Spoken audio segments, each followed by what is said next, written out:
HPV가 구인두암의 발생 요인 중에 아주 중요한 원인을 차지하고 있다라는 그런 의심을 하게 됐고, 요즘 같은 경우에는 로봇 수술 같은 이제 방법들이 새로 이제 개발이 되고 많이 이제 활용을 하고 있어서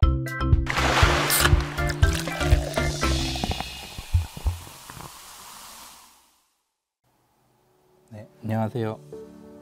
저는 강북삼성병원 이비인후과에서 부경부 관련 수술을 전담하고 있는 이길준입니다.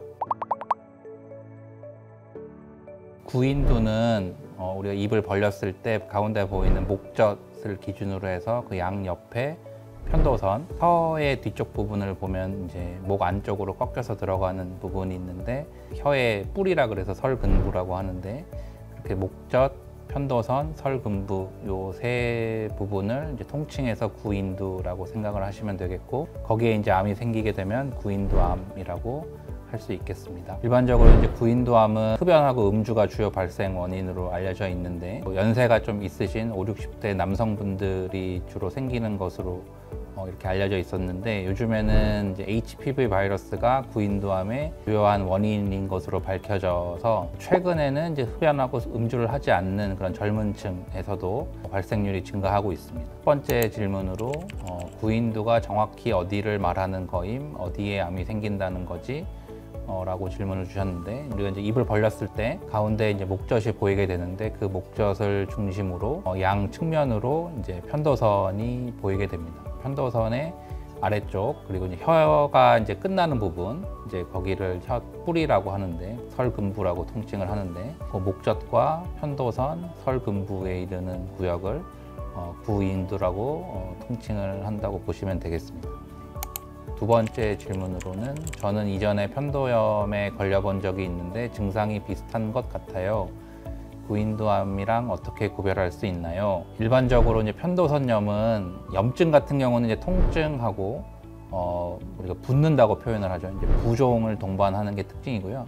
눌렀을 때 이제 아픈 압통을 이제 동반을 하게 됩니다. 그리고 이제 증상이 급격하게 발생하는 그런 측면이 있는데, 암 같은 경우는 이제 염증하고는 조금 이제 차이점이 있는 게, 초기암 같은 경우는 보통 증상이 없는 경우도 굉장히 많습니다. 암이 진행을 하게 되면 증상이 생길 수가 있겠습니다. 대표적인 증상으로는 이제 목에 무언가 이제 들어찬 것 같은 이물감이 느껴진다거나, 그리고 이제 그게 신경을 자극하게 되면 통증 같은 것도 생길 수가 있게 되겠고요. 연하를 담당하는 이제 곳이기 때문에 음식물이나 물 같은 것들은 이제 삼켰을 때 잘 삼켜지지 않는 그런 삼킴 장애 같은 것들도 생길 수가 있겠습니다. 더 진행을 해서 이제 경부 임파선 쪽으로 전이가 된다라고 한다면, 목에 이제 혹처럼 이렇게 만져지는 형태로 나타날 수도 있겠습니다.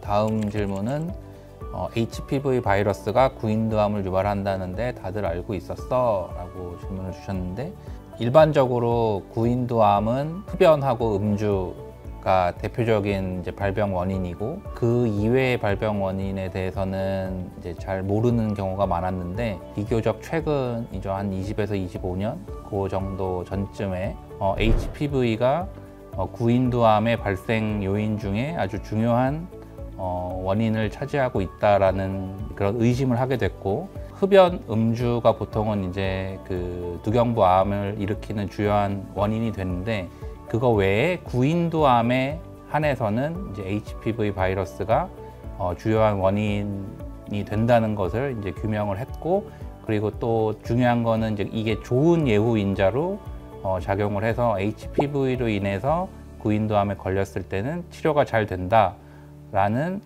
사실까지 규명을 할 수 있게 되었습니다. 다음 질문은, 남자가 여자보다 구인두암에 걸릴 확률이 5배가량 높다는데 남자들이 HPV 백신을 여자에 비해서 덜 맞아서 그런가? 라고 질문을 주셨습니다. 일반적으로 남성이 여성에 비해서 흡연과 음주에 노출이 많이 되기 때문에, 그것 때문에 이제 발생률이 높은 것으로 알려져 있고요. 근데 이제 최근에는 여성도 흡연과 음주에 많이 노출이 되고 있기 때문에 여성에서도 발생률은 이제 증가하고 있는 추세입니다. 그리고 이제 HPV 백신 같은 경우는 이제 우리나라 같은 경우는 이제 젊은 여성에서는 의무 접종을 하고 있어서 HPV 백신 접종률이 이제 굉장히 높습니다. 그래서 예방 효과는 충분히 있을 거라고 생각을 하고 있고요. 여성 집단에서 이제 그 70% 이상 이제 접종을 한다 그러면 그 집단 자체가 어느 정도 그 집단 면역을 형성하고 있다라고 보통 보고 있거든요. 남성도 접종을 하지 않아도 집단 면역을 어느 정도 형성을 하고 있기 때문에 예방 효과가 충분히 있다고는 생각을 할 수 있는데, 그렇다 하더라도 이제 남성에서도 접종률을 높인다라고 한다면 발생률을 더 낮출 수 있을 거라고 기대는 하고 있습니다. 다음 질문은 요즘에 구인두암 치료하는 가습기가 핫하다고 하던데 솔깃하네, 실제로 효과가 있으려나? 라고 질문을 주셨는데, 일단 현대의학은 근거 중심 의학이라고 보통 얘기를 하거든요. 그래서 에비던스 베이스드 메디슨이라고 어느 정도 이제 그 검증된 치료만 일반적인 이제 치료 방법으로 제시를 하고 있습니다. 구인두암 치료 같은 경우는 현재로서는 수술, 그다음 항암 치료, 방사선 치료 이렇게 세 가지를 시행을 하고 있고요. 그 외에 이제 치료에 대해서는 저희가 이제 근거가 없다 혹은 이제 불충분하다라고 생각을 해서 시행을 하진 않고 있습니다. 가습기 같은 경우는 이제 근본적인 치료는 될 수가 없다고 생각을 하시면 되고, 구인두암 같은 경우는 이제 수술, 항암, 방사선 이렇게 세 가지 치료로 시행을 한다. 이렇게 생각을 하시면 되겠습니다. 다음 질문은 수술할 때 혀를 절개해야 된다는 말도 있고 턱뼈를 자른다는 말도 있던데 너무 무섭습니다. 다른 방법은 없을까요? 라는 질문인데, 일반적으로 구인두는 얼굴로 생각을 한다 그러면은 한 가운데에서 이제 후방 쪽으로 있는 장기라서 입을 벌려서 이제 보기에는 구인두가 잘 보이지만 여기에 생긴 암을 이제 수술적으로 절제를 한다 그러면은 사실 접근하기는 쉽지 않은 장기입니다. 초기 암 같은 경우, 그래서 크기가 작은 경우에는 우리가 이제 입을 벌리고 경구개를 통해서 접근을 이제 하는 경우는 이제 쉽게 수술적으로 제거를 할 수가 있는데, 진행암 같은 경우 뭐 예를 들어서 다른 주변 장기로 전이가 있고 임파선에도 전이가 있고 이런 경우라고 한다 그러면 암이 있는 곳까지 접근을 하기가 어렵기 때문에 그 접근을 하는 방법으로 여러 가지 이제 접근 기술들을 이제 사용을 할 수가 있는데, 대표적으로 이제 질문지에서 주신 것처럼 정면에서 접근을 한다 그러면은 이제 혀를 가운데로 자르거나 아니면 턱뼈를 가운데로 잘라서 이렇게 그 뼈를 양쪽으로 벌리는 식으로 해서 구인두로 접근을 할 수가 있고요. 위치에 따라서 물론 이제 측면에서 접근을 한다 그러면은 이렇게 목을 이렇게 열고 들어가서 이제 측면에서 그 구인두 쪽으로 접근을 하는 방법도 있고, 턱 아래쪽에서 절개를 해서 안쪽으로 들어가는 그런 다양한 방법들이 있겠습니다. 근데 이제 요즘 같은 경우에는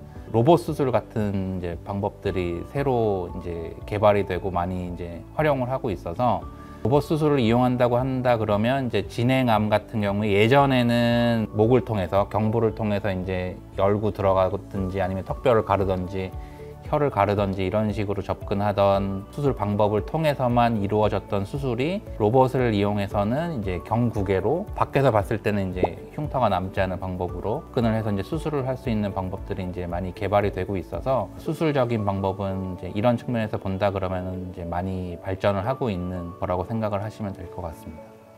다음 질문은 구인두암에 걸린 후로 목소리가 변했거든. 치료받으면 다시 돌아올 수 있을까? 라는 질문입니다.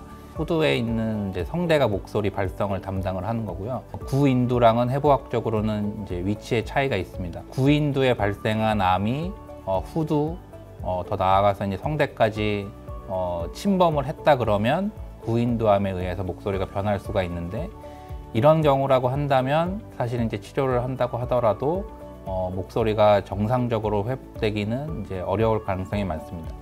그렇지만 후두를 직접적으로 침범한 것이 아니고, 그리고 성대 움직임도 정상적이라고 한다면 구인두암을 치료한 경우에 이제 목소리는 회복이 가능하다고 생각을 하시면 될 것 같고요. 구인두암에 의해서 성대 신경까지 이제 잠식을 당해서 이제 목소리가 변한 경우, 이런 경우는 완전히 목소리를 회복시키지는 못한다고 하더라도 요즘에 이제 성대 주입술 같은 다양한 치료 방법이 있거든요. 그 암 치료를 어느 정도 마친 다음에 적당한 시기를 봐서 이제 성대 주입술을 이제 시행을 한다 그러면 완전히 목소리를 되돌릴 수는 없다고 하더라도 우리가 이제 일상생활을 하고 정상적인 생활을 할 수 있을 정도의 목소리까지로는 회복을 시킬 수가 있습니다.